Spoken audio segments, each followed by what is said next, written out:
អ្នករៀនចិនមួយចំនួនធំតែងតែគិតថាវេយ្យាករណ៍ពិបាករៀនណាស់មកចាំខ្ញុំប្រាប់ចាំចំច្បាស់ហើយចំណាយពេលតិចមើលនេះគឺជាទម្រង់មួយនេះប្រធានបូកហ៊ុយនិងបូកកិរិយាសព្ទបូកកម្មបត្តិនៅក្នុងភាសាចិនពាក្យហ៊ុយនិងសុទ្ធតែប្រែថាអាចដូចគ្នាប៉ុន្តែការប្រើប្រាស់ខុសគ្នានៅក្នុងភាសាខ្មែរយើង1ការប្រើប្រាស់ហ៊ុយអត្ថន័យប្រែថាចេះសមត្ថភាពដែលកើតឡើងតាមរយៈរៀនសូត្រឬការហ្វឹកហាត់ឧទាហរណ៍我会说中文ខ្ញុំចេះនិយាយភាសាចិន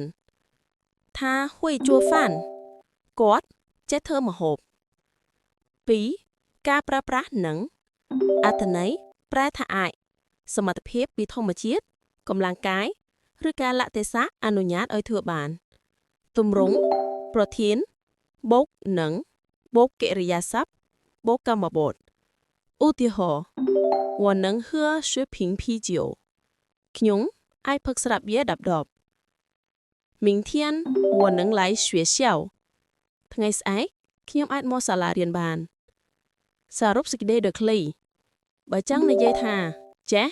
បានរៀនប្រើហ៊ុយបើចង់និយាយថាអាចមានកម្លាំងឬមានពេលប្រើនឹងអរគុណសម្រាប់ការទស្សនាវីដេអូបើយល់ខមមិនថាយល់បើមិនយល់ខមមិនថាមិនទាន់យល់